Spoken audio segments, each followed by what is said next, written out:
लालची शौहर और उसका दोस्त। एक शाम लालची शौहर अपने लालची दोस्त को घर ले आया।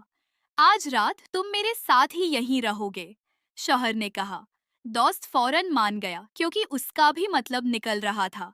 जब दोनों घर आए, प्यारी सी बीवी ने अदब से सलाम किया और बोली, मैं खाना तैयार कर रही हूँ, बस थोड़ी देर में लगा दूंगी। लालची शवहर और उसका दोस्त सूफे पर बैठे बातें करने लगे। इसी दौरान शवहर ने आहस्तगी से अपने दोस्त से सरगोशी में कहा, क्या तुम्हारे पास गुन की गोलियां हैं? दोस्त ने चुपके से जेब से एक छोटी थैली निकाली जिसमें गुन की गोलियां थीं और शौहर को दे दे। शौहर ने जल्दी से वो गोलियां लेकर अलमारी में छिपा दे ताकि बीवी को शक ना हो। बीवी ने खाने की खुशबूदार खुशबू से पूरा घर महका दिया। खाना तैयार है, बीवी ने आवाज दी। शवहर और दोस्त खाने की मेज पर आए, लेकिन उनके दिलों में कुछ और ही चल रहा था। लालच, साजिश और कुछ छिपाने की कोशिश। अगली सुबह सूरज निकला तो प्यारी बीवी ने नाश्ता तैयार किया।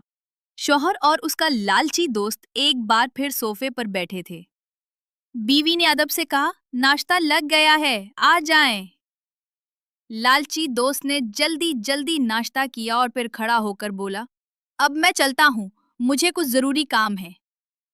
शौहर ने आंखों ही आंखों में इशारा किया, जैसे कुछ याद दिला रहा हो। दोस्त ने खुफिया अंदाज में सर हिलाया और बाहर निकल दिया। बीवी ने शौहर से नरमी से पूछा, कुछ दिन और रहने देते, मेहमान था। शौहर ने सर्द लहजे में जवाब दिया, वो अपना मतलब निकाल चुका था, अब हमें अपनी जिंदगी जीने दो। बीवी को शौहर की बात अजीब लगी, मगर वो खामोश रही। उसे मालूम न था कि इस अलमारी में क्या छुपा है और इस शौहर के दिल में क्या छुपा है।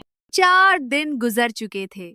लालची शौहर के दिल में एक अजीब सी बेचैनी थी। वो अब जान चुका था कि पुलिस किसी भी वक्त उसके घर आने वाली है। उसने फैसला किया कि वो पुलिस के आने से पहले ही घर छोड़ देगा। घर से निकलने से पहले उसने अपना मोबाइल फोन बंद कर दिया। प्यारी बीवी ने कई बार उसे फोन किया, लेकिन हर बार यही सुनने को मिला, ये नंबर बंद है। अचानक दरवाजे पर जोर जोर से दस्तक हुई। प्यारी बीवी ने दरवाजा खोला। सामने पुलिस खड़ी थी और उसके साथ लालची शौहर का वही दोस्त भी था जो कुछ दिन पहले उनके घर में रात गुजार चुका था। पुलिस अफसर ने सख्त लहजे में पूछा, आपके शौहर कहाँ हैं?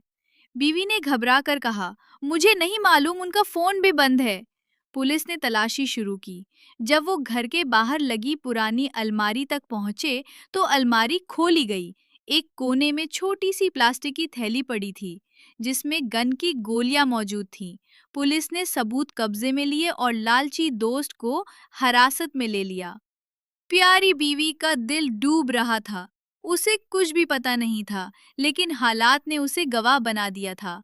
अगले दिन सुबह प्यारी बीवी ने आँख खोली तो दिल में एक ही फैसला था, अब बहुत हो गया। उसने फौरन अपने प्यारे वालिद को फोन किया, अब्बा मुझे यहाँ से ले जाएं। कुछ देर बाद दरवाजा खुला। सफेद दाढ़ी वाले वालिद अंदर दाखिल हुए। बेटी को सीने से लगा लिया, बच्चों को प्यार किया और कहा, चलो बेटा, अब तुम्हारी ये जगह नहीं। लालची शौहर अभी तक गायब था, फोन बंद था, लेकिन अब बीवी को उसकी गैर मौजूदगी में भी आज़ादी मिल गई थी। अब प्यारी बीवी अपने वालिद के सादा मगर पर सुकून घर में रहती है। वो सिलाई, कढ़ाई और बच्चों की ट्यूशन पढ़ाकर अपने बच्चों का पेट पालती है। चारों बच्चे स्कूल जाते हैं, नाना उनके दोस्त बन गए हैं। अब घर में ना चीखें हैं, ना जुल्म, सिर्फ सुकून, दुआएं और अमन। एक दिन सबसे छोटा बेटा रात को खाने के वक्त कहता है, अम्मी अब हमारे घर में कोई लड़ाई नहीं होती। माँ की आंखों में आंसू आ जाते हैं, लेकिन दिल से एक दुआ निकलती है, या अल्लाह तेरा शुक्र है, तूने मेरी मेहनत को इज्जत बख्शी। बल कल बरी आती। रिश्ते अगर इज्जत और एतमाद के बगैर हों तो उन्हें छोड़ देना ही बेहतर होता है। औरत कमजोर नहीं, उसके सब्र में ताकत है, और जब वो फैसला कर ले तो जुल्म हार जाता है।